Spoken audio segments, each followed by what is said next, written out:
So I came across an article that's called Intimacy for the Avoidant. That I thought was quite interesting. So I thought I would read it and comment on it to you, okay? So he starts out, I don't know who the author is, somehow I didn't copy that. But over the past generation, there seems to have been a decline in the number of high-quality friendships. In 1985, most Americans told pollsters that they had about 3 confidants, people with whom they could share everything. Today, the majority of people say they have about 2. In 1985, 10% of Americans said they had no one to fully confide in. But at the start of this century, 25% of Americans said that. That's huge. All of this has left people wondering if technology is making us lonelier.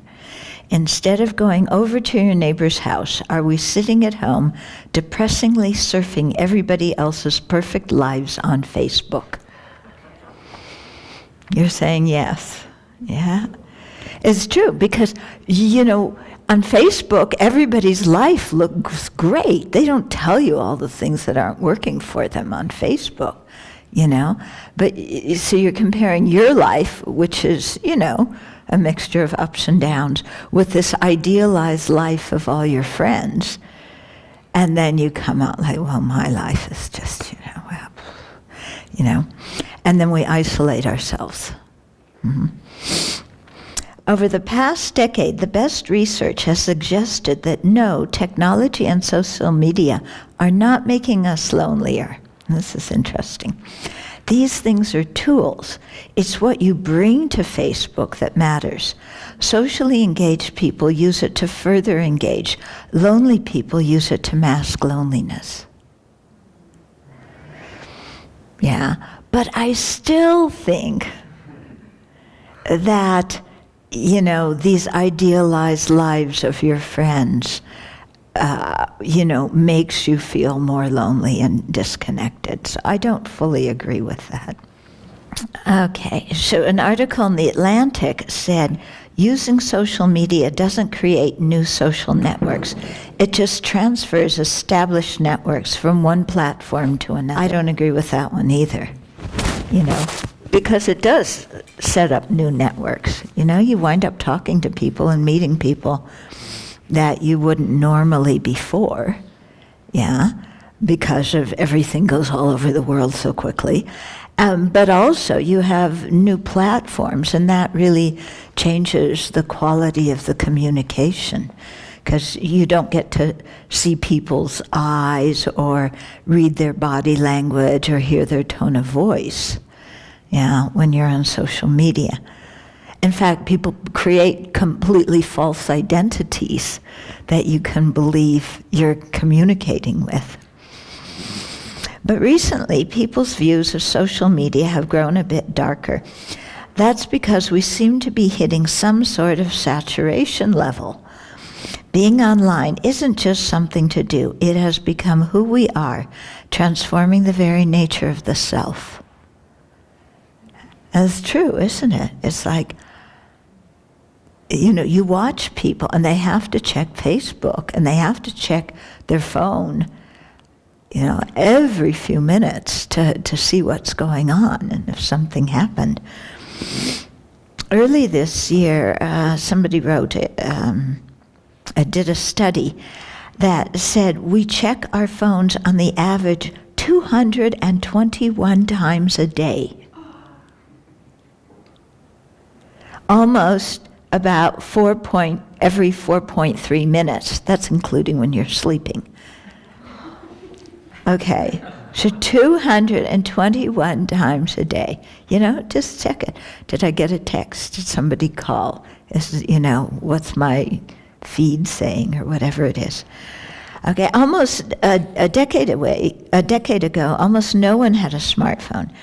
Now the average American spends 5.5 hours a day with digital media, and the young spend far more time.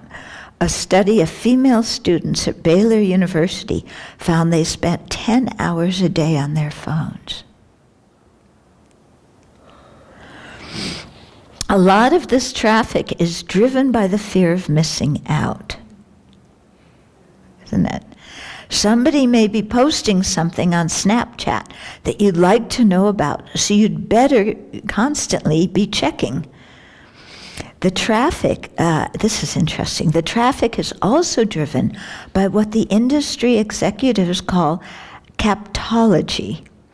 The apps generate small habitual behaviors, like swiping right or liking a post, and that generates ephemeral dopamine bursts. Any second that you're feeling bored, lonely, or anxious, you feel this deep hunger to open an app and get that burst. Are we Pavlovian rats or not? Mice, you know? Okay, somebody else wrote an article called "I Used to Be a Human Being," about what it's like to have your soul howled by the web. Okay.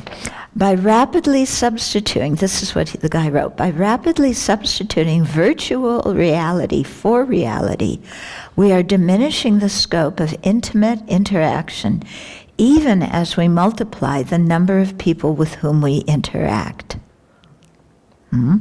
We remove or drastically filter all the information we might get by being with another person.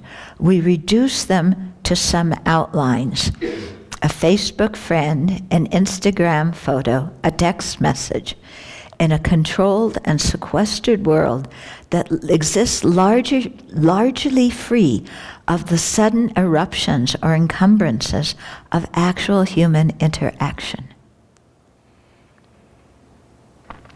We become each other's contacts, efficient shadows of ourselves. Yeah? So, and it's true, we don't want to deal with a person and all their emotions and what they say and how they act, so we send a text message or we send an email. Yeah, because if you see them, oh my goodness, then they may not leave for another 3 hours, or even a half an hour. You can't, And if you call them on the phone, then that may last a long while too. And they may actually say something that they really feel, that they really mean, that you need to stop and deal with and hear and respond to. But if you send a text or an email, or I guess a picture, then all that is avoided. At saturation levels, social media reduces the amount of time people spend in uninterrupted solitude, the time when people can excavate and process their internal states. So we all know that we need some time alone, and this is what, our meditation time also gives us, where we can just, be peaceful and check up what's going on in ourselves. When you have a very active life on social media, there's no time for that, So instead of running around, your thumbs are running around and being very busy, but not having much in depth. Okay. Okay, it encourages social multitasking. You're with the people you're with, but you're also monitoring the 6 billion other people who might be communicating something more interesting from far away. It flattens the range of emotional experiences. So another person said, you never feel completely sad or completely happy. You just feel kind of satisfied with your products. And then you die. Perhaps phone addiction is making it harder to be the sort of person who is good at deep friendship. I think for sure, because you don't know how to talk to people. Yeah, because everything's very superficial and quick. In lives that are already crowded and stressful, it's easier to let banter crowd out emotional presence. There are thousands of ways online to divert with a joke or a happy face emotion. You can have a day of happy touch points without any of those scary revelations or the boring, awkward, or uncontrollable moments that constitute actual intimacy.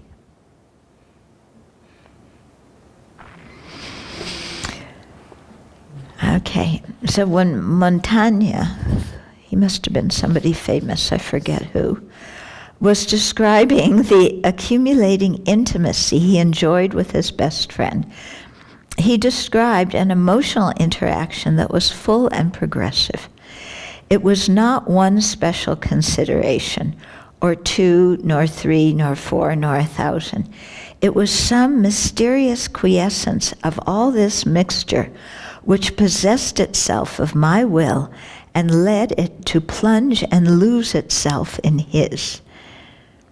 I can't say I relate to this language, but, he's expressing intimacy, going on beyond your own self-created persona and your own walls to connect with somebody, which possesses his whole will and led it with a similar hunger and like an impulse to plunge and lose itself in mine. What I notice with really good friends is when we have a conversation, we build on each other's ideas. Yeah, there's a real creative process going on, looking at a situation here, then adding this point, that perspective, looking at it here, coming back. There's a real collaborative creation going on.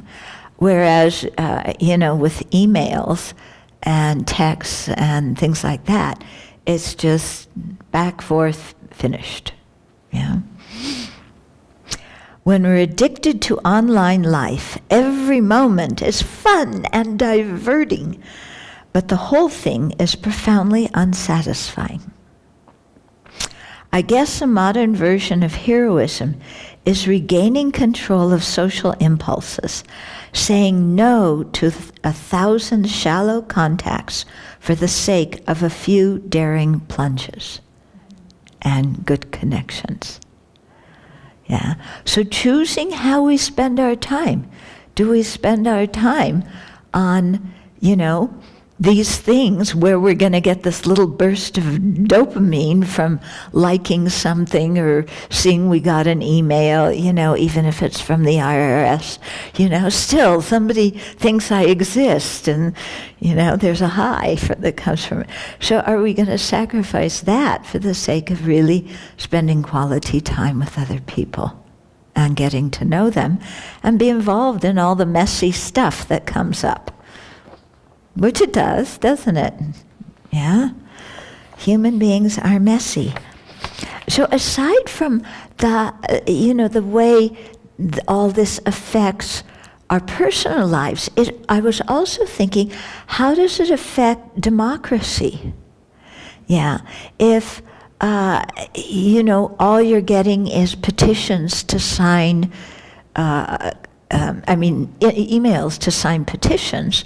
I don't even read all the emails. I figure, I know which list it's from. I know I'm likely to agree with it, and I sign it.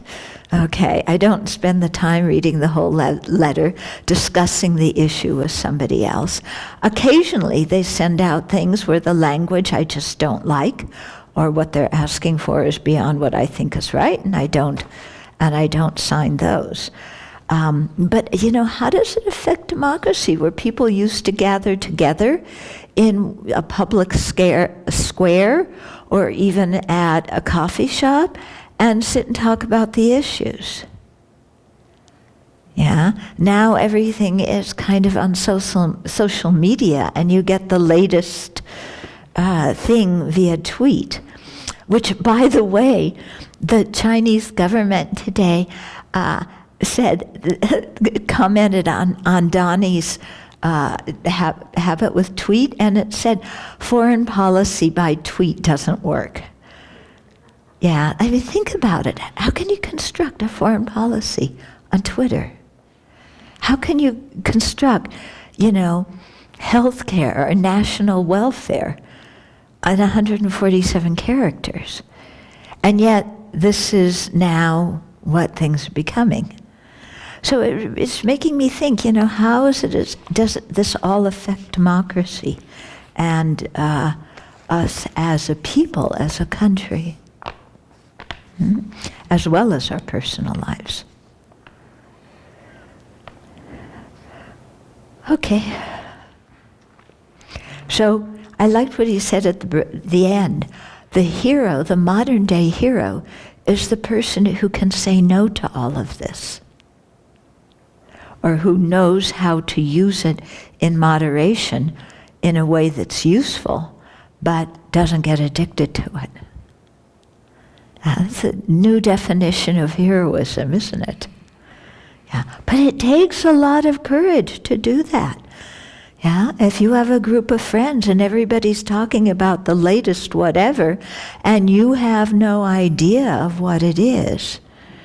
Yeah, like yesterday it was saying that Paul Ryan, he was swearing in some Kansas congressman, and the congressman's son got in the picture and was dabbing, and Paul Ryan didn't know what dabbing was. I didn't either, so I looked it up. Yeah, anybody here know what dabbing is? No? It's a dance step where you put your head in your arm like you're sneezing. Yeah, so that's the latest thing to do now, to do this. Okay, so the congressman's son did this in a picture with Paul Ryan on one side and his dad, the congressman, on the other side, and he was going to get in trouble for this. But what does it mean by doing that? That's a no? It's a negative action? I don't know. He was just sneezing. Yeah, checking if he put on his deodorant or not. I don't know,